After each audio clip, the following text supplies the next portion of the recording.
ప్రార్థన చేసుకుందాం.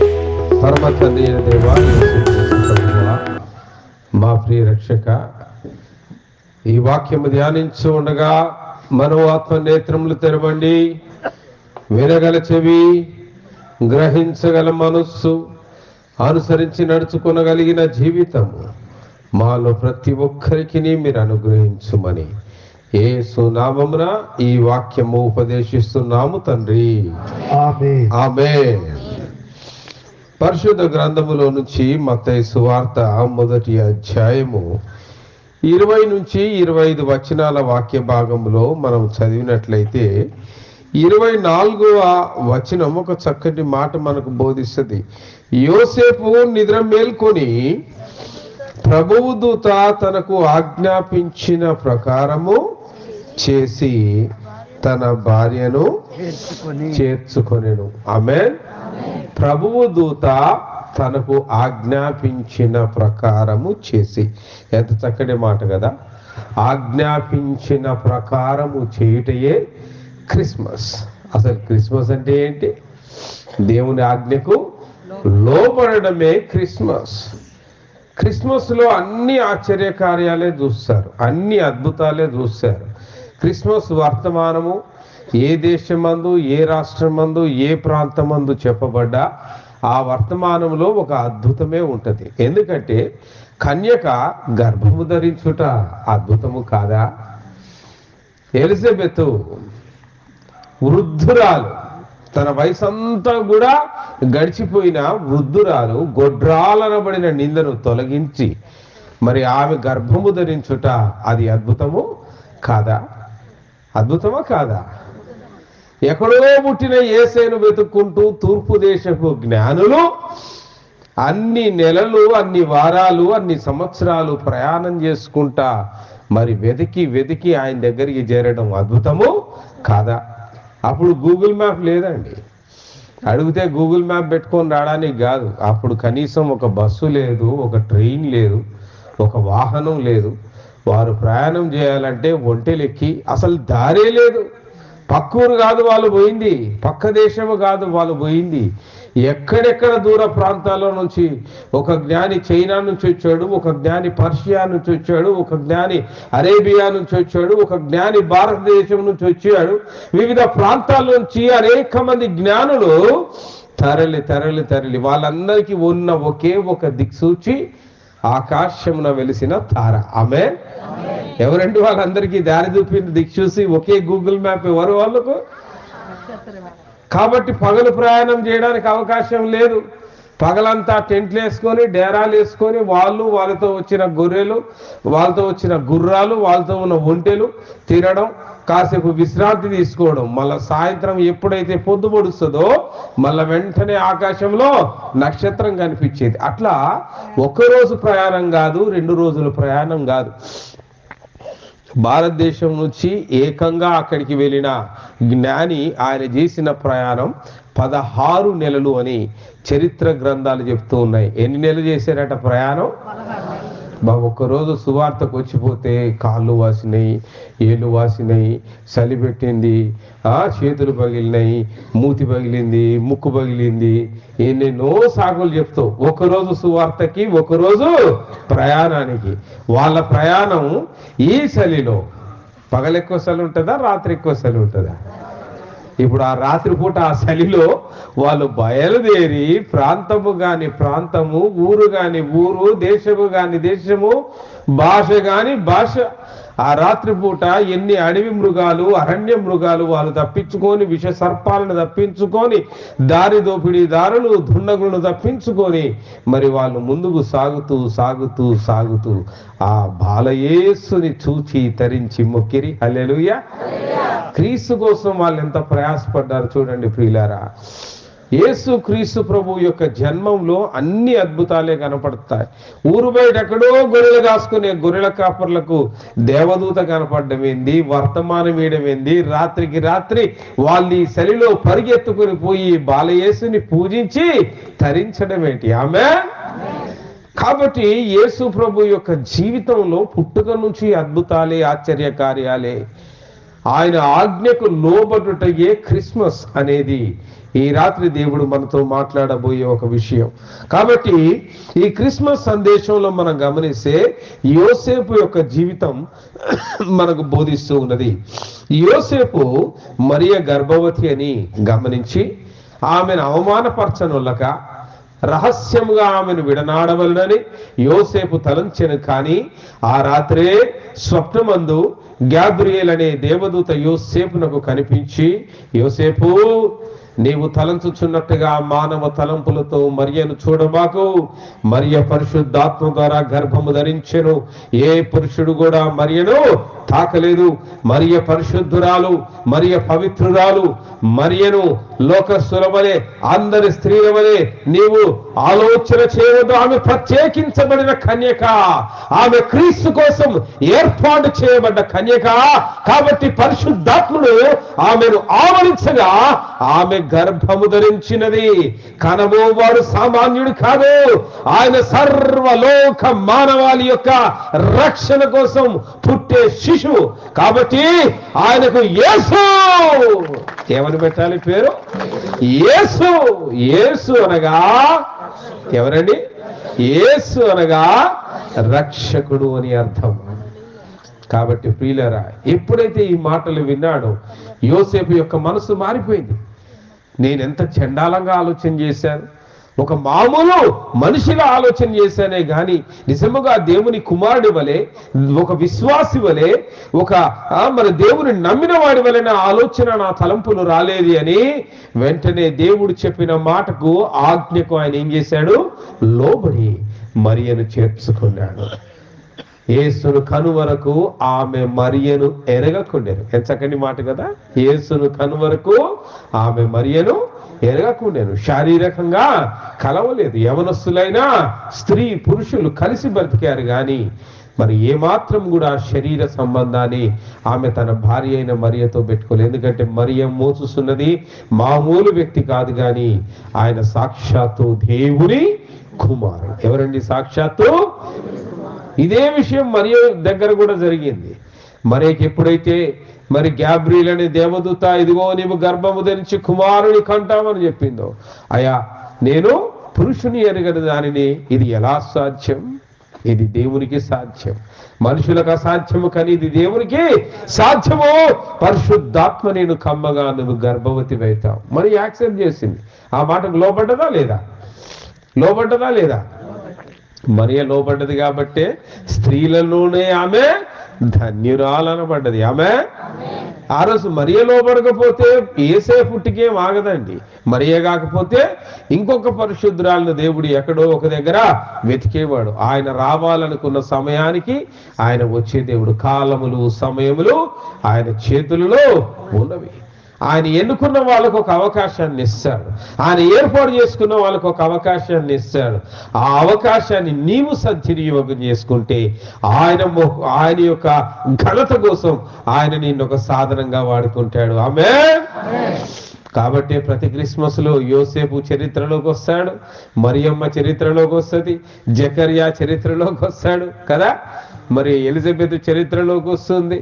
ఎంతో మంది ఆనాడు మాటకు లోబడ్డ వారందరూ కూడా ఈ చరిత్రలోకి వస్తారు. ప్రియులరా, ఆదికాండం 6వ అధ్యాయం 22వ వచనాన్ని మనం గమనిస్తే, నోవాహు అట్లు చేసెను, దేవుడు అతనికి ఆజ్ఞాపించిన ప్రకారము యావత్తు చేసెను అని ఒక మాట ఉంటుంది. నోవాహు అట్లు చేసెను. ఎట్లు? దేవుడు నోవాహుకి ఒక ఓడ కట్టుకోమన్నాడు. నోవాహు, రాబో దినములలో నేను ఒక జల ప్రళయమును సృష్టించేదను. ఆ జల ప్రళయము నుంచి నిన్ను, నీ కుటుంబమును, మరి ప్రతి జీవిలో నుంచి ఒక మగదానిని, ఆడదానిని నీవు నీ యొక్క ఓడలోకి చేర్చుకొని రక్షించవలెను. నీతో పాటు ఎవరైతే ఈ మాటను నమ్ముతారో అట్టి వాళ్ళకు కూడా ఆ ఓడలో స్థలము ఇవ్వబడ్డది. మామూలుగా ఇలాంటి సీజన్లో ఇప్పుడు గుండ్రాజపల్లిలో మనం ఉన్నాం. గుండ్రాజపల్లిలో దేవుడు ఈ రాత్రి నీతో కలిసి మాట్లాడాడు. అకస్మాత్తుగా రాబో దినములలో ఒక జలప్రయం రప్పిస్తారు, ఒక ఓడ సిద్ధపరచుకోను అంటే పొద్దున్న లేచి నువ్వేమనుకుంటావు? ఏంద్రా పీడకలు వచ్చింది అనుకుంటాం. పని లేక పాట లేక మన తిప్పలు మనం పడుతుంటే పొద్దుగాల కూలికి పోవాలా, నాట్లకు పోవాలా, కోతలకు పోవాలా, ఆటో వస్తుంది ఎక్కాలా, ఆ రోజు పొయ్యి వస్తేనే కూలి డబ్బులు వస్తాయి, ఆ కూలి డబ్బులు వస్తేనే ఆ పూట గడిచేది. అట్లాంటి పరిస్థితుల్లో ఉన్న నీకు ఇట్లాంటి దర్శనం వస్తే గనక నువ్వేమనుకుంటావు? మన వల్ల కాదు. కానీ నోవాహు అట్టనలే, యావత్తు చేసిన దేవుడు అతనికి చెప్పిన యావత్తు. నీ ఇంటికి గుమ్మాలు కావాలన్నా, కిటికీలు తలుపులు కావాలన్నా, నీకు చేసే వడ్రంగి వాడు carpenter, he will take minimum time. ఒక 1 నెల రోజులు పడుతుంది నువ్వు ఆర్డర్ ఇస్తే. ఆయన చెక్క తెచ్చుకోవాలా, ఆరబెట్టుకోవాలా, కోత మిషన్కు పోవాలా, సైజులు కొట్టాలా, తీయాలా, పెట్టాలా, పాలిష్ కొట్టాలా, ఎన్ని పనులు ఉంటాయండి కదా. మినిమం టైం పడుతుందా పట్టదా? నువ్వు పెట్టుకునే ఓ గుమ్మానికి ఓ కిటికీకి అంత టైం పడితే ఆడ కట్టమన్నది ఒక ఓడ. ఏంటిదండి ఆడ కట్టమన్నది? ఒక ఓడ, మామూలుది కాదది. ప్రతి జంతువులోనూ, ప్రతి పురుగులోనూ, ప్రతి ప్రాణిలోనూ ఒక మొగది ఆడది. ఇప్పుడు కుందేళ్ళు ఉంటాయి, కుందేళ్ల మీద కుక్కలు పడతాయి. మరి కుందేళ్ళకో కంపార్ట్మెంట్ వేరుగా, కుక్కలకో కంపార్ట్మెంటు వేరుగా ఉండాలా లేదా? గొర్రెల్ని పెడతావు, బర్రెల్ని పెడతావు, మేకల్ని పెడతావు. మరి వీటిని తినడానికి అడవి మృగాలు వచ్చి పడతాయి, సింహాలు ఉంటాయి, తోడేళ్ళు ఉంటాయి. వాటికి వేరుగా దేని ఎక్కడ ఉంచాలా, దేని కంపార్ట్మెంట్ ఎక్కడ ఉంచాలా దేవుడు పర్ఫెక్ట్గా ఒక ప్లానింగ్ ఇచ్చాడు. ఒక మంచి ఇంజనీర్ లాగా ఎన్ని ర్యాకులు కట్టాలి, ఎన్ని డెక్కులు కట్టాలి, ఏ డెక్కులో దేన్ని పెట్టాలి. మరి 40 దినములు పగళ్ళు రాత్రులు వర్షము కురిపిస్తాను కాబట్టి తినడానికి ఆహారం ఉండదు. తర్వాత నీళ్ల మీద మరి ఓడ తేలియాడి కొన్ని దినములు ఉండవలసి వస్తుంది. అది కేవలం 40 దినాలంటే 40 దినాల్లో మిమ్మల్ని ఓడ నుంచి కాలు బయట పెట్టింది కాదు కదండి. 40 పగళ్ళు రాత్రులు పడ్డ వర్షానికి కొండలు, లోయలు, పర్వతాలు, ఎవరెస్ట్, కేటు లాంటి పర్వతాలు కూడా మునిగి దాని మీద ఓడ తేలియాడుతూ ముందుకు సాగింది. అట్లా అంత ఎత్తులో ఉన్న నీళ్లు మళ్ళా తిరిగి ఆరాలి, ఆ పడవ నేలకు చేరాలి అని అంటే కురిసింది 40 పగళ్ళు 40 రాత్రులే వర్షము. కానీ సంవత్సరం పైన మరి అనేక దినాలు ఆ యొక్క ఓడ అరారతు కొండను చేరి ఆగే వరకు దానికి కావలసిన ఆహారాన్ని నోవాహు సమకూర్చుకున్నాడు. అది ఎంత ప్రయాసంతో కూడిన పనో చూడు. ఈ రోజుల్లో ఉన్న మిషనరీ లేదు, ఈ రోజుల్లో ఉన్న టెక్నాలజీ లేదు. ఆ రోజు ఓడను తయారు చేయాలంటే పెద్ద పెద్ద చెట్లను నరకాలి. పెద్ద చెట్లు నరకాలి అని అంటే ఆయన దగ్గర పెద్ద పెద్ద పనిముట్లు. ఇప్పుడు నువ్వు చెట్లు నరకాలంటే మిషన్ జుర్రున గుంజుతావు, అది పట్టుకొని పోయి చెట్టును నరుకుతావు. గొడ్డలతోటే నరకాలి, గొడ్డలతోటే. ఎంతమంది సహకరించారు ఆయనకి? నోవాహు ఆయన యొక్క కుమారుడు షేము, హాము, యాపేతు, వారి ఇంటి వారి. అంతే. ఏందయ్యా నోవాహు గింత పెద్ద చెట్లు నరుకుతా ఉన్నావు ఏందంటే సువార్త చెప్తాడు నోవాహు. ఇదిగో నేను ఓడను తయారు చేయబోతు. పిచ్చోడివా? జలప్రలయం ఏంది, దానికి ఇన్ని డెక్కులు కట్టుడేంది, దానికి నీ ఓడ చేసుడేంది, ఈ ఓడ ఎప్పుడు అవుతుంది, ఎప్పుడు ఇన్ని చెట్లు కొట్టాలా, ఎప్పుడు వాటిని ఇది సరి చేయాలా, ఆ దుమ్మలు ఒకదానికొకటి నువ్వు ఎలా ఇది చేయాలా, అసలు నీతో జరిగే పని. ఆ ఊరోళ్ళందరూ కూడా ఏం చేశారు? నోవాహును నవ్వారు, ఎగతాళి చేశారు. దేవుడు నోవాహుతో చెప్పిన మాటలు నోవాహు నమ్మారు, కానీ ప్రజలు మాత్రం ఆ మాటను విశ్వసించలేదు. దేవుని మాటకు లోబడ్డ నోవాహు మాత్రం జల ప్రళయం నుంచి రక్షించబడి తన ఇంటి వారందరూ రక్షించబడి హల్లెలూయా, యేసయ్యకే మహిమ కలుగును గాక. నమ్మిన వాడు రక్షించబడను, నమ్మిన వాడు ఏమయ్యారు? జల ప్రళయంలో కొట్టుకు చచ్చిరి. అవునా? జల ప్రళయంలో కొట్టుకు చచ్చిరి. జాగ్రత్త ప్రియులరా. యోసేపు దేవుని మాటకు ఆజ్ఞకు లోబడెను, మరియమ్మ దేవుని మాటకు ఆజ్ఞకు లోబడెను, నోవాహు దేవుని మాటకు ఆజ్ఞకు లోబడెను. ఆయన దేవుడు చెప్పిన ప్రకారము యావత్తు చేశాను అని రాయబడింది. యావత్తు అంటే యాకు ఒత్తియడమా? యావత్తు అంటే ప్రతిదీ, ఏ ఒక్కడి కూడా మిస్ అవ్వకుండా ఆయన చేసినని చెప్తూ ఉన్నది. యాకోబు పత్రిక 2వ అధ్యాయము 21వ వచనములో అయితే అబ్రహామును గురించి రాయబడి ఉంది. మన పితరుడైన అబ్రహాము తన కుమారుడైన ఇస్సాకు బలిపీఠము మీద అర్పించినప్పుడు అతడు క్రియల వలన నీతిమంతుడని తీర్పు పొందలేదా? ఆమేన్. లేక లేక లేక లేక అబ్రహాంకు దేవుడు సంతానం ఇచ్చాడు కదా. ఆయనకి ఏ వయసులో దేవుడు వాగ్దానం ఇచ్చాడు? 75 సంవత్సరాల వయసులో, ఇదిగో నీకు ఒక కుమారుడి నేను అనుగ్రహిస్తాను, అతని వంశము ఇస్కరేణుల వలె ఆకాశ తారల వలె విస్తరించును అని వాగ్దానం ఇచ్చాడు. 75 ఏళ్లకు వాగ్దానం ఇచ్చిన దేవుడు ఆ 75 ఏళ్ళు కాస్త 80వ బర్త్డే అయింది నోవాహుది, 85వ అబ్రహాముది 85వ బర్త్డే అయింది, 90వ బర్త్డే అయింది. ఇక లాస్ట్ సెంచరీ కొడుతున్నాడు. ఇప్పుడు 100వ బర్త్డే ఆయన సెలబ్రేట్ చేసుకోబోతూ ఉన్నాడు. కరెక్ట్గా 99 ఏళ్ల వయసులో మరలా దేవుడు దర్శించి మాట్లాడు, మరుసటికి ఈ ఏడు శారా యొక్క కౌగిలిలో కుమారుడును. ఆమేన్. ఆ అన్నమాట ఏమైంది? నెరవేరిందా లేదా?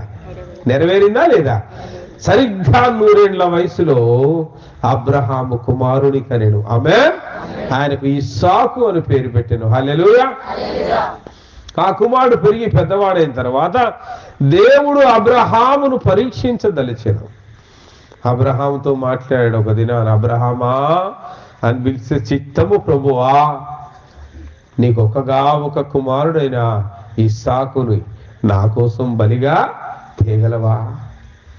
ఆ రాత్రంతా ఏడ్చాడు, దుఃఖపడ్డాడు. నేను కుమారుణ్ణి అడిగానా? నిన్ను ముసలోడిని ఊరించి ఊరించి ఊరించి నాకు కుమారుణ్ణి ఇచ్చింది నీవే. నేను అడిగానా? మళ్ళా కుమారుని తిరిగి కావాలని ఇప్పుడిప్పుడే వాడు ముద్దు మురిపాలు వాడి యొక్క ఎట్లుంటుంది? చిన్నపిల్లలు ఇంట్లో ఉంటే ఎట్లుంటుంది? ఎందుకు పుట్టిండ్రా వీడు అనుకుంటారా అండి ఎవరైనా? అట్లాంటి వాడు ఎవడన్నా ఉండా? అంత దుర్మార్గపు తల్లిదండ్రులు ఉన్నారా భూమి మీద? ఎంత కోపంలో ఉన్న తండ్రి అయినా ఇంటికి రాగానే ఆ చిన్న కుమారుడు ఏం చేస్తాడు? వాడి బోసి నవ్వులతోటి, వాడి ముద్దు ముద్దు మాటలతోటి ఇంట్లో చిన్నపిల్లలు ఏం చేస్తారు? ఆ తల్లిదండ్రులకు ఎక్కడ లేని ముచ్చటను, ఎక్కడ లేని సంతోషాన్ని, ఎక్కడ లేని ఆనందాన్ని ఆ చంటి పిల్లలు, చిన్నపిల్లలు ఏం చేస్తారు? తీసుకొని వస్తారు. అప్పటిదాకా గాలి తిరుగుళ్ళు తిరిగినోడు ఒక్కసారి ఇంట్లో పిల్లలు పుట్టగానే చూడండి ఎట్ట తయారవుతున్నాడు. కరెక్ట్గా డ్యూటీ నుంచి ఇక దోస్తులు ఎటు రమ్మన్నా అటు ఇటు పోడు. వాడి మనసు అంతా ఎక్కడ ఉంటుంది?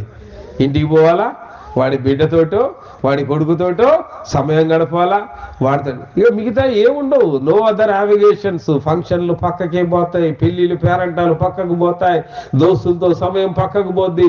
ఇవన్నీ కూడా పెళ్లి కావడానికంటే ముందు ఒక రకంగా ఉంటుంది జీవితం. పెళ్లి అయిపోయిన తర్వాత, కుటుంబం స్థాపించబడ్డ తర్వాత, దేవుడు నీకు సంతానమునిచ్చిన తర్వాత నీ సమయం అంతా ఎవరితో గడపాలని ఉంటుంది? నీ కుటుంబంతో గడపాలంటుంది. ఎప్పుడెప్పుడు నా భార్య దగ్గరికి వెళ్తున్నా, ఎప్పుడెప్పుడు నా పిల్లలతో నేను ఆడుకుందునా, ఎప్పుడెప్పుడు నా పిల్లలతో నేను సమయాన్ని గడుపునా. 100 ఏళ్ళ దాకా అబ్రహాంకి ఆ ఎక్స్పీరియన్స్ ఏమీ లేదు. ఆఫ్టర్ 100 years ఈ డెవలప్డ్ ఎ న్యూ ఎక్స్పీరియన్స్. ఒక కొత్త అనుభవాన్ని, ఒక కొత్త ఆనందాన్ని అబ్రహాము పొందడం మొదలుపెట్టాడు. కొన్నేళ్ల వరకే ఆ ఆనందం మిగిలింది. కొన్నేళ్ల తర్వాత అకస్మాత్తుగా దేవుడు అడిగాడు, అబ్రహామా నీ కుమారుడు నాకు బలిగా అర్పిస్తా. దుఃఖం వచ్చింది, ఏడ్చాడు, బాధపడ్డాడు, కన్నీరు గార్చాడు. కానీ అబ్రహాం ఏం తలంచాడు? దేవుడు తనకు తానుగా నాకు ఇచ్చిన బహుమానం ఇది. దేవుడు అడిగినప్పుడు ఆయన ఆజ్ఞకు నేను లోబడతాను. అది ఎంత కఠినమైన పరీక్ష అండి. నీ కుమారుని అడిగితే నువ్వు ఇస్తావా? ఏదో పిచ్చి కళ, పీడకళ కదా. నీకు అనుకూలమైనవన్నీ మంచి కళలు, కఠినమైన కళలన్నీ ఏం కళలు? పీడకళలు, పిచ్చి కళలు. మీ పక్కనేటోళ్ళు వాళ్ళతో వీళ్ళతో అనుభవాన్ని పంచుకున్నా కూడా వాళ్ళు కూడా అదే సలహా అవుతారు. ఊకో, దేవుడు అట్లా అడుగుతాడా? కన్న కొడుకును బలియమని అడుగుతా ఎక్కడన్నా? అసలు ఏమన్నా ఉందా? చరిత్రలో ఉందా అసలు? అట్లా ఇక చరిత్ర కాడికి పోద్ది కథ. బైబిల్ చదివితే బైబిల్ చరిత్రలో కనబడుతుంది ఉందా లేదా అనేది కదా. బయట చరిత్రలు నీకెందుకు? వీడేంటంటే బయట చరిత్రలు అన్నీ కావాలా. టీవీలో ఉన్న అన్ని ఛానళ్ళు చూస్తాడు కానీ ఆరాధన ఛానల్ ఒక్కడు చూడ్డాడు. అట్ట కూడా ఛానల్ ఉందా అనే రకాలు కూడా ఉన్నారు. ఉంటుంది అట్టని ఛానల్ పెట్టుకుంటే దేవుని మాటలు వస్తాయి, దేవుని పాటలు వస్తాయి కదా. ఆ ఛానల్ వదిలేసి పనికి మాలిన వేదవ ఛానళ్ళన్నీ చూస్తే మనసులు కూడా అట్నే ఉంటాయి, తలంపులు అట్నే ఉంటాయి. అబ్రహాం జీవితం నిలవాలి అంటే, చరిత్ర నిలవాలి అంటే బైబిల్ చదవాలి. నీవు నీ కుటుంబంతో పాటు నీ పిల్లలతో పాటు కూర్చొని బైబిల్ చదివితే అబ్రహాం ఎంత గొప్పవాడు, నోవాహు ఎంత గొప్పవాడు, యోసేపు ఎంత గొప్పవాడు, మరియమ్మ ఎంత గొప్ప ధన్యురాలు, వారు ఏ రీతిగా దేవుని మాటకు లోబడ్డారన్న సత్యాలు మనకు తెలుస్తాయి ప్రియులారా. అబ్రహాము చివరికి తన కుమారుని బలియడానికి సిద్ధపడ్డాడు, తీసుకొని వెళ్ళాడు, బలిపీఠం ఏర్పాటు చేశాడు. తన యొక్క కుమారుడైన బాలుడైన ఇస్సాకును కాళ్ళు చేతులు కట్టేసి బలిపీఠం మీద పడుండబెట్టి కత్తి తీసి బలివ్వడానికి కత్తి లేపగా దేవుని దూత వెంటనే అబ్రహమా ఆగు, నీవు దేవుని పరీక్షను నెగ్గి ఉన్నావు. హల్లెలూయా, యేసయ్యకే మహిమ కలుగును గాక. దేవునికి ఒక విలువైన వ్యక్తిగా, ఒక బలమైన సాధనంగా నేను వాడుకోవాలంటే ఆర్డినరీగా ఉండదు సెలక్షన్. అర్థమైందా? చిన్న ఉద్యోగానికి సింపుల్గా ఉంటుంది ఎగ్జామ్, పెద్ద ఉద్యోగం కావాలంటే పెద్ద ఎత్తున ఉంటుంది సెలక్షన్. అవునా? ఆర్మీ ట్రైనింగ్కి పోతే అదిరిపోద్ది, మామూలుగా ఉండదు. ఎగ్జామ్ రాసే దాంట్లోనే సగం మంది బయటకు ఉరికొస్తారు, రన్నింగ్ రేసులో మిగతా సగం బయటకు వస్తుంది. ఉప్పని ఊతే గాలి మొత్తం ఎగిరిపోయినట్టుగా చేతగాంది అంతా కూడా బయటకు వచ్చేస్తుంది. అప్పుడు నాణ్యమైన వాటిని పనిముట్లుగా పెట్టి సంవత్సరం ఒక ట్రైనింగ్ ఒక లెవెల్, 2 ఏళ్ల ట్రైనింగ్ ఒక లెవెల్, 3 ఏళ్ల ట్రైనింగ్ ఒక లెవెల్, 4 ఏళ్ల ట్రైనింగ్ ఒక లెవెల్. వాళ్ళకి నిత్యం ఉంటూనే ఉంటుంది ట్రైనింగ్. ఇక అయిపోయిందిగా, ఉద్యోగం ఇచ్చాం కదా, 3 పూట్ల మేసి కూర్చొని బుర్ర పెంచుదామని ఉండదాడా? నిత్యం ఉంటుంది ట్రైనింగ్. ఎప్పటికీ అలర్ట్గా ఉండాల్సిందే. వాడు బూట్లు కట్టుకొని నిద్రపోవాలి డ్యూటీలో, అట్టుంటుంది. నీలాగా అన్ని బూట్లు ఇంటి బయట పెట్టి శుభ్రంగా నైట్ డ్రెస్ వేసుకొని మంచిగా కంబలు కప్పుకొని ప్రశాంతంగా తలదిండు పెట్టుకొని ఇట్లా కాదు. దేశ రక్షణ కోసం ప్రయాసపడే వారి జీవితం ఎట్లుంటుందంటే నిత్యము పగలు రాత్రి ఒకే రకంగా అంత అలర్ట్గా, చీమ చిటుక్కుమన్నా కూడా కళ్ళు తెరిసి తుపాకీ గురి పెట్టగలిగినంతగా వాళ్ళంత రక్షణిస్తున్నారు. కాబట్టి ఈరోజు మనం ప్రశాంతంగా మన గృహాల్లో ఉండగలుగుతూ ఉన్నాం. హల్లెలూయా, యేసయ్యకే మహిమ కలుగును గాక. వాళ్ళ దాంట్లో కఠినమైన ట్రైనింగ్ చేయలేకుండా ఒక లెవెల్లో ట్రైనింగ్ చేసినోడు హవల్దార్ స్థాయిలో అవుతాడు, ఇంకో లెవెల్లో ట్రైనింగ్ చేసిన వాడు ఇన్స్పెక్టర్ స్థాయిలోకి పోతాడు, ఇంకో లెవెల్లో ట్రైనింగ్ చేసిన వాడు దాంట్లో ఇంకొక గ్రేడ్కి వెళ్తాడు. అట్లా ఉన్నతమైన శ్రేణులు ఎట్లొస్తాయి ఇవన్నీ? వాళ్ళు పరీక్షను నెగ్గుట ద్వారా. అబ్రహాము విశ్వాసులకు తండ్రి అని ఉత్తగా పిలువబడ్డాడండి. అబ్రహాము విశ్వాసులకు తండ్రి అని ఎందుకు పిలువబడ్డాడు? అబ్రహాము దేవుని నమ్మాడు. తన జనమును, తన ఇంటి వారిని, తన తండ్రిని, తన సమస్తమును విడిచి ఆయన దేవుని వెంబడించాను. హల్లెలూయా. ఎటు పోతున్నామో తెలియదు, ఎందుకు పోతున్నామో తెలియదు, ఎక్కడ స్థిరపడతామో తెలియదు, ఆ ప్రాంతం ఎలా ఉంటుందో తెలియదు. కానీ అబ్రహాము ఒక్కటే నమ్మాడు, నా దేవుడు గొప్ప దేవుడు, నాకు ఉన్నతమైన దాన్ని ఆయన ఇస్తాడు అని. ఆమేన్. ఎన్ని పరీక్షలు, ఎన్ని ప్రమాదాలు, ఎన్ని కష్టాలు, ఎన్ని పరిస్థితుల్ని అబ్రహాము దాటి, ఎన్ని పరీక్షల్లో నుంచి అబ్రహాము దాటించబడ్డాడు. కాబట్టి ఈ రోజు అబ్రహాము విశ్వాసులకు తండ్రి అయ్యాడు. ఆమేన్. ఉట్టుగా రాదండి ఆ స్థానం. ఉన్నత స్థానం కావాలా? నిన్న మొన్నటిదాకా మేమంతా కలిసి తిరిగిన వాళ్ళమే. ఇప్పుడు ఆయన పైన కూర్చుంటే నేను కింద కూర్చోవాలా? ఉత్తగా వస్తుంది ఆ స్థానం? ఆయన ఒక పెద్ద కలెక్టర్ అయిందట, గవర్నమెంట్ ఆఫీసులో ఉంటాడట. ఆయన కలవాలంటే నేనేమో బయట నిలబడి కాపు కాసి అపాయింట్మెంట్ తీసుకొని. అవును, మరి వాడు నీతో పాటు ఇదే ఊర్లో చదువుకున్నాడు, పెరిగి పెద్దగా ఎన్నో పరీక్షలు రాసి ఉన్నతమైన స్థితిని సంపాదించాడు. కాబట్టి వాడు ఆ హోదాలో ఉండగలిగాడు. హల్లెలూయా, యేసయ్యకే మహిమ కలుగునుగాక. క్రీస్తునందు ప్రియ సహోదరుడా, ప్రియ సహోదరి, ఎప్పుడైతే దేవుని ఆజ్ఞకు లోబడడం నేర్చుకుంటామో దేవుడు మన జీవితంలో అంత ఉన్నతమైన స్థితిని ఇస్తూ ఉంటాడు. అబ్రహాము దేవుని పరీక్షను నెగ్గాడు. అబ్రహాము విశ్వాసులకు తండ్రిగా మార్చబడ్డాడు. నిర్గమకాండము 40వ అధ్యాయము 16వ వచనాన్ని గమనిస్తే, మోషే ఆ ప్రకారం చేసెను. యెహోవా అతనికి ఆజ్ఞాపించిన వాటినన్నిటినీ చేసెను, అలాగుననే చేశాను. ఎట్లుందండి?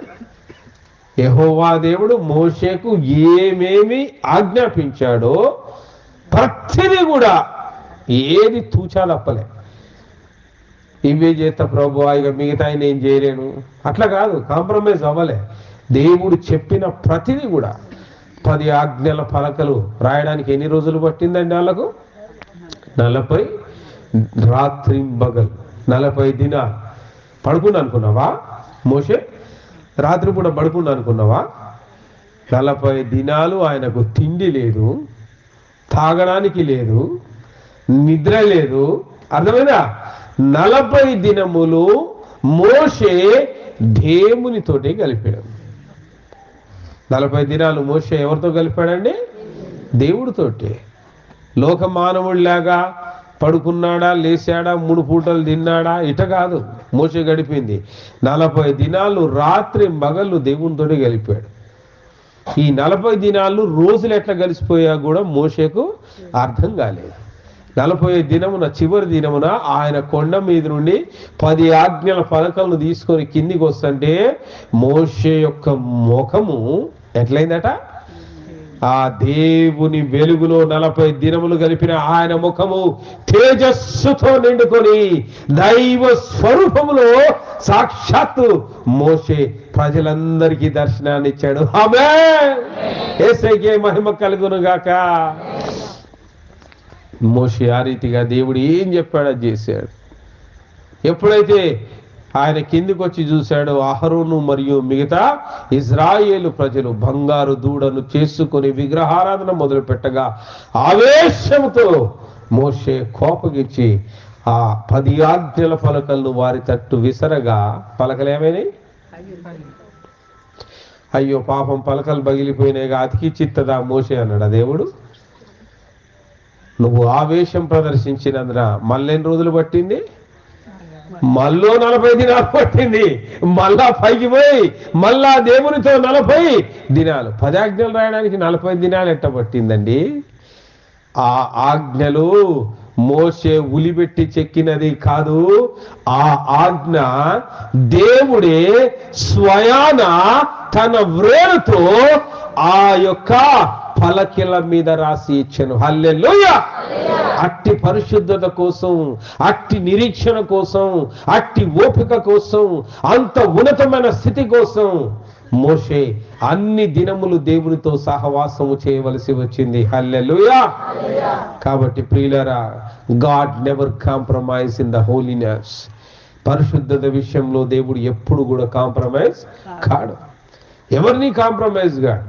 తన చేతి పనిగా రూపించిన ఆదాము అవ్వలనే నరుడి యొక్క నాసిక రంధ్రంలో జీవవాయువును ఊది నరుడికి జీవాత్మనిచ్చిన ఆదాము అవ్వలనే ఒక్క మాట విననందున ఏదైనా తోట నుండి బయటికి నెట్టివేశాను. అవునా? ఒక్క మాట విననందున. ఎందుకంటే ఆజ్ఞాతిక్రమమే పాపము. ఏంటండి ఆజ్ఞాతిక్రమమే? ఉపవాసం ఉండాలి. ఆజ్ఞ ఉండి తీరాల్సిందే. నేను ఉపవాసం చెయ్యని భక్తుడి అంటే అసలు నువ్వు భక్తుల లిస్టులో లేనేలేవు. ఈ రాత్రి పుసుక్కున చస్తే గనక ఎట్టి పరిస్థితిలో పరలోకానికి కూడా పోవు. పరలోకపు యొక్క ద్వారమండలం దగ్గరికి కూడా నువ్వు పోలేవు. ఉపవాసము చేయాలన్నది ఆజ్ఞ. సర్వ సృష్టికి వెళ్ళి సర్వ సృష్టికి సువార్తను ప్రకటించాలి, అది ఆజ్ఞ. నా ఊరు దాటి నేను బయటికి రాను, ఎవరికి సువార్త ప్రకటించను. ఎంతసేపు నా ప్రాణమా తినుము, తాగుము, సుఖించుము, నా వరకు నేనే బతుకుతానంటే ఈ రాత్రే నీ ప్రాణము పోతే ఏమైతే ఏడికి పోతా? 20 ఏళ్ళైంది నేను యేసు ప్రభువుని నమ్ముకొని. So what? 20 ఏళ్ళైంది. దేనికోసం నమ్ముకున్నావు? నీ రోగం పోవడానికి నమ్ముకున్నావు, నీ కష్టం పోవడానికి నమ్ముకున్నావు, నీ బాధ పోవడానికి నమ్ముకున్నావు, నీ కష్ట సుఖాల కోసం యేసు దగ్గరికి వచ్చావు. కానీ యేసు కోసము నీ జీవితంలో ఒక్క కార్యమైనా చేసావా? ఆయన అడిగేది అదే, what you have done for me. నోవాహు తన జీవితాన్ని సమర్పించుకున్నాడు యేసయ్య కోసం. అబ్రహాము తన జీవితాన్ని త్యాగం చేసుకున్నాడు యేసయ్య కోసం. యోసేపు లోకములో ఎన్నో నిందలు అవమానాలు మోయడానికి యేసు క్రీస్తు బాలయేసుగా ఉన్నప్పుడు ఆయనను హేరోదు రాజు నుంచి తప్పించడానికి ఆయన దేశములో ప్రాంతములో రాత్రికి రాత్రి ఆయన మోసుకొని పోయి యేసు ప్రభు పెరిగి పెద్దవాడయ్యేంత వరకు తన బాధ్యతగా చూసుకున్నాడు. They are all done everything for the Lord Jesus Christ. వారందరూ ప్రభు యేసు కోసము వారి ప్రాణాత్మ దేహమును సమర్పించిన వాళ్ళే కాబట్టే చరిత్రలో గొప్ప వ్యక్తులుగా మిగిలారు. ఈ రోజు నేను దేవుని కోసం ఏం చేశానని ఒక్కసారి నీ హృదయంలో, ఒక్కసారి నీ గుండె మీద చేసుకుని నువ్వు ఆలోచన చేయి. నేను యేసు ప్రభు నమ్ముకున్నానండి. ఎస్, దట్స్ గుడ్, నమ్ముకున్నావు. But what purpose? ఎందుకోసం నమ్ముకున్నావు? నీ అప్పులు తీరడానికి నమ్ముకున్నావు, నీ వ్యాధి బాధలు పోవడానికి నమ్ముకున్నావు. దీని ద్వారా దేవునికి కలిగిన మేలేంటి? నిన్ను రక్షించడం ద్వారా యేసయ్యకు కలిగిన ఉపకారం ఏంటి?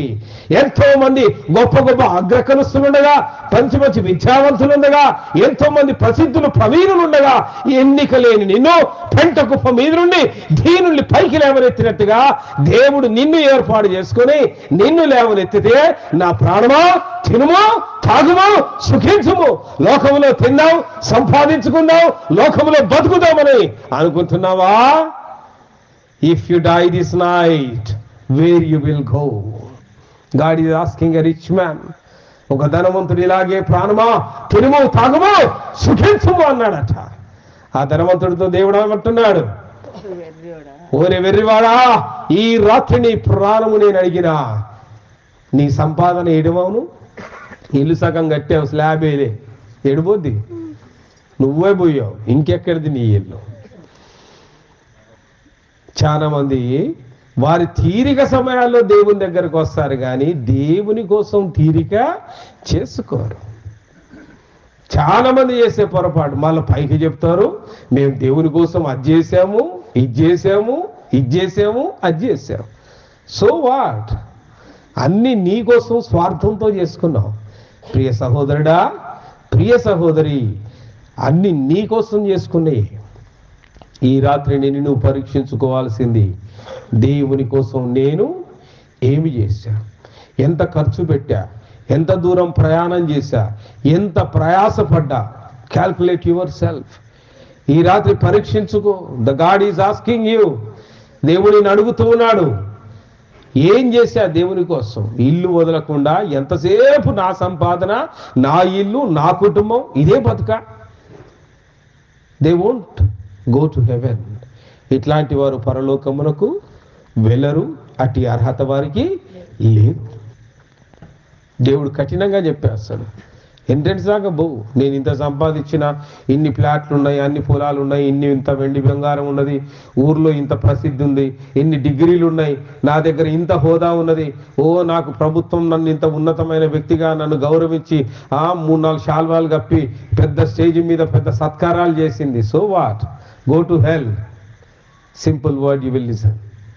అవన్నీ నేను నరకానికి ఏదో వస్తాయి కానీ పరలోకానికి తోసేవి కావు. పరలోకానికి ఏంది వస్తుంది? చివరిగా ఆయన ఇచ్చిన ఒకే ఒక ఆజ్ఞ, సర్వ సృష్టికి వెళ్ళి సువార్త. ఎన్ని ఊర్లు తిరిగావు లెక్క మొదలైంది కదా, ఎన్ని ప్రాంతాల్లో ప్రకటించావు, ఎంతమంది కోసం ప్రకటించావు, ఎంత ప్రయాసపడ్డావు. Then there is a seat for you in the heaven. Amen. అప్పుడు పరలోకంలో దేవుడు నీ కోసం స్థానము సిద్ధపరిచి ఉంటాడు. ఆమేన్. యేసయ్యకే మహిమ కలుగును గాక. కాబట్టి లోకస్తుడు బతకబాకండి. Don't live like a worldly man. లోకస్తుడు వలె బతికితే పరలోకమును కోల్పోవుట ఖాయం. లోకులు పరలోకము చేరుట అసాధ్యము. పరలోకము పరిశుద్ధులకు మాత్రమే. ఎవరికండి? That is only for the holy man. That is only for the holy people. No ordinary people can enter. అది అలాంటి ఉన్నతమైన స్థలం. ఎవడు పడితే వాడు ఎట్ట పడితే అట్ట ఉరికి రావడానికి అది ఇష్టానుసారమైన స్థలము కాదు, దేవుడుండే పరిశుద్ధ స్థలం. ఆమేన్. నిత్యానందముండును పరమందున, నీతి సమాధానము ఉండు నచ్చట. నిత్యానందముండును పరమందున నీతి సమాధానము ఉండునచ్చట. పొందేదాను విశ్రాంతిని శ్రమలన్నీ వీడి, పొందేదాను విశ్రాంతిని శ్రమలన్నీ వీడి, పరలోకము నా దేశము పరదేశి నేనిలా మాయలోకమేగా నేను యాత్రికుడను. హల్లెలూయా, యేసుకే మహిమ కలుగును గాక. లివ్ లైక్ ఎ పిల్గ్రిమ్, ఒక యాత్రికుడిగా బతుకు. ఈ భూమి నీకు శాశ్వతము కాదు. భూమిని నువ్వు స్వతంత్రించుకొని ఇక్కడ ఏలేదు, ఏమీ లేదు. You are just a pilgrim, ఒక యాత్రికుడు మాత్రమే. నిత్యానందము నిత్య జీవము మన తండ్రి అయిన దేవునితోటే. దానికోసం ప్రయాసపడదాం, దానికోసం పరిగెత్తుదాం. దానికి మనం పొందుకోవాలంటే నువ్వు చేయవలసింది ఒకే ఒక్కటి ఉన్నది, అదే మాట వినుట. ఏంటి చెప్పండి? You should obey. దేవుని వాక్యానికి లోబడి తీరాల్సిందే. ఉపవాసం అంటే ఉపవాసం చేయాల్సిందే. నిద్రగాసి ఆన్లైన్ చేయాలంటే చేయాల్సిందే. పరిశుద్ధ దినము దేవుని సన్నిధిలో ఉండాలి అంటే ఉండాల్సిందే. సువార్త ప్రకటించాలి అంటే ప్రకటించాల్సిందే. నా ఊరు దాటి నేను బయటికి రాను అంటే, క్రీస్తునందు ప్రియ సహోదరుడా, the doors are always closed for you. Be careful. పరలోక ద్వారాలు నీ కోసం మూయబడి ఉన్నాయి. You never enter. ఎప్పటికీ కూడా నీ కోసం తీయబడి ఉండవు. బయట నుండి కేకలు వినపడుతున్నాయి, అయ్యా ప్రభువా మేము మీతో పాటు కలిసి తింటిమి కదా, కలిసి కూర్చుంటిమి కదా, కలిసి ప్రయాణము చేస్తుంది కదా, నీవు మమ్మల్ని ఎరిగి ఉంటివి కదా అని కటకట కటకట మూయబడ్డ ద్వారాల్ని కొడుతూ బయటున్న ప్రజలు కేకలు వేయించుంటే లోపల నుంచి ఒక స్వరము వినిపించిందట. ఏమని? ఏమని? మీరెవరో నేను ఎరుగను, అక్రమము చేయవలరా నా యుద్ధ నుండి తొలగిపోవుడి. How dangerous this word. అక్రమము చేయువారలారా, ఎంత పెద్ద మాట. అదేందండి, చర్చికి వస్తున్నాం, ప్రార్థనలు చేస్తున్నాం, ఉపవాసం ఉంటున్నాం, అన్ని చేస్తున్నాం, అట్లాంటిది మమ్మల్ని పట్టుకొని దేవుడు ఏమన్నాడు? అక్రమము ఆజ్ఞలు అతిక్రమించిన ప్రతి ఒక్కడు కూడా ఏం చేయడం అండి? ఏం చేయడం అండి? దేవుని మాట వినని ప్రతి ఒక్కడు కూడా అక్రమము చేయువాడే, వాడికి పరలోక ద్వారాలు శాశ్వతముగా మూయబడి ఉన్నాయి. మూయబడ్డ ఆ ద్వారం నీకోసం తెరవబడాలి అంటే నువ్వు చేయాల్సిందేంది? నువ్వు చేయాల్సిందేంది? మాట వినుట శ్రేష్టం. ఆమేన్. ఆయన ఆజ్ఞకు లోబడాలి. నయమాన్ అనే ఒక వ్యక్తి కూడా ఉన్నాడు చరిత్రలో. వాడు ఎక్కడో శతాధిపతిగా ఉన్నాడు. దేవుని సేవకులు ప్రార్థన చేస్తే బాగైతాను కదా అని విని వాడు సైన్యంతో వచ్చాడు ప్రవక్త దగ్గరకు వచ్చి, ప్రవక్త నేను బాగు కావాలనుకుంటున్నాడు, నాకు కుష్ఠవ్యాధి వచ్చిందంటే ప్రవక్త తన దాసునైన గెహాజీని పంపించి, ఒరే అక్కడో కోనేరుంది, ఆ కోనేరులో 7 మాటలు మునగమను, వాడి కుష్ఠరోగము నయమవుతుంది. ఎక్కడ లేని కోపం వచ్చిందట ఈ నయమానుకు. Why? Because he is a rich man and he is a centurion. అంటే 100 మంది సైన్యమునకు వాడు అధిపతి. అంత పెద్ద కమాండర్, అలాంటి కెప్టెన్. కనీసం ఆయగారు రాలేదు, చూడలేదు, ముఖం చూపించలేదు. ఈయన చాలా గెస్ట్ లో ఉన్నాడు. నా యొక్క రిచ్నెస్ చూసి, నా ఉన్నతమైన స్థితిని చూసి, నా హోదాను చూసి, నా పరపతిని చూసి ఆ ప్రవక్త, ఆ పాస్టర్ గబా గబా వచ్చి, ఓ దొరా దొరా దొరా నీ బాంచన్ భలే ఒత్తివా నా దగ్గరికి అనుకొని, ఏం కావాలా దొరా నీకు చెప్పు అంటే, ఎరే నా కుష్ఠరోగం ఉందిరా, నేను బాగా కావాలంటే ఏం చేయాలంటే, ఈ అయ్యగారు అంటే జనాలు అనుకుంటారు పాస్టర్ అంటే అయ్యగారంటే మేమిచ్చిన కానుకల మీద బతికేటోళ్ళు కదా, ఎంతరా వీళ్ళ బతుకులు అనుకుంటారు. ఆ నయమాను కూడా ప్రవక్తను అట్నే అనుకున్నాడు. గొప్ప గొప్ప కానుకలు పట్టుకొచ్చాడు, వెండి బంగారము వజ్ర వైఢూర్యములు పట్టుకొచ్చాడు. నేను బాగైతే గనుక ఈ ప్రవక్తకి ఇచ్చిపోతానని ఆ గర్వముతో, వాడికున్న అధికారం అనే గర్వముతో, వాడి దగ్గర ఉన్న డబ్బు అనే గర్వముతో, నేను ఇస్తే కదా వీళ్ళ బతుకులు బతికేదనే ఆ గర్వముతో నాయమాన్ వచ్చి అక్కడ నిలబడి, ఆయన రాడా, దాసుడైన నిన్ను పంపాడు, ఆయనను రమ్మను పో. ఆయన వచ్చి నా నెత్తిన నూనె రాసి నా గాయములను తరికించి చూసి నాకు ప్రార్థన చేసి నేను నయమైతాను కదా. Go and call your pastor. లోకస్తులు అనుకుంటారు పాస్టర్ అంటే ఎంతరా వీళ్ళ బతుకులు అనుకుంటారు. ఎవరనుకున్నట్టు? నయమాన్ అనుకున్నట్టు. వచ్చిన దాసుడేమన్నాడు, ఒక్కసారి మా ప్రవక్త చెప్పిండంటే బాబు పప్పులే ఉడుకు, పొయ్యి మునుగుపోరా ఆడ. నువ్వు శతాధిపతి అయితే ఏంది, ఎవడైతే ఏంది, గో అంటే. ఆయనతో వచ్చిన దాసులు అన్నారు, అయ్యా మనం స్వస్థత కోసం వచ్చాం, గీడ పంచాయతీ ఏంది, నీ పరపతి నీ పంచాయతీ నీ దేశంలో చూపించుకో. నీవు ఒక దైవ జనుడి దగ్గరికి వచ్చావు, ఆయన శపిస్తే శపించబడతారట, దీవిస్తే దీవించబడతారట. రోగం పోవడానికి వచ్చి ప్రాణం మీదకి తెచ్చుకుంటావా పిచ్చోడా అన్నాడు. అని గుంజకపోయి ఆ కొలంలో పడేస్తే ఇక మునుగుతా ఉన్నాడు. ఒక్కసారి మునిగాడు కోపంతో, అట్నే ఉన్నాయిరా పుల్లు, ఏడబోయిందిరా కుష్ఠవ్యాధి. ఇంకోసారి మునుగయ్యా, 7 మార్లు మునుగన్నాడుగా. రెండోసారి మునిగాడు, ఇంకా పోలే, కోపంతో రుసరుసలాడుతున్నాడు. ఈ బౌరా ఆ ఎగర్ని వాడు విలువరా, వాడొచ్చి నాకు నూనె రాయాలిరా, నేనెవరనుకుంటున్నావురా. అయ్యా నీ కోపం అన్ని మూసుకొని మొరగవాయ ముందు 7 సార్లు అందరు కలిసి వాడిని ముంచారు. 7వసారి మునిగి లేవగానే వాడి దేహము పసి పిల్లవాడి దేహము వలె అద్భుతంగా మారిపోయి స్వస్థత పొందెను. హల్లెలూయా. మాట వినుట శ్రేష్టం. ఆయన చెప్పగానే మర్యాదగా పోయి మునిగి ఉంటే ఈ పంచాయతీ ఉండేది కాదు. ప్రియ సహోదరుడా, ప్రియ సహోదరి, obedience is the best thing what we can do in our life. విధేయత మన జీవితంలో ఎన్నో గొప్ప కార్యాల్ని చేయిస్తుంది. మాట వినుట, విధేయత. దేవుడు మాట్లాడాడు వినాలి, దేవుడు పలికాడు వినాలి, దైవజనుడు చెప్పాడు వినాలి. ఎదురు మాట్లాడు, తెలివితేటలు వాడకండి. అతి తెలివితేటలు వాడిన వాళ్ళంతా అడ్డంగా పడిపోయి నరకమును నాశనమైన వాళ్ళే. This night God is speaking to you. దేవుడి రాత్రి నీతో మాట్లాడుతున్నాడు. Obey to God's word. దేవుని మాటకు విధేయత చూపుదాం. అట్టి కృప తండ్రి అయిన దేవుడు, ప్రభు అయిన యేసయ్య మనందరికీ అనుగ్రహించునుగాక. ఆమేన్. రండి ప్రార్థన చేసుకుందాం.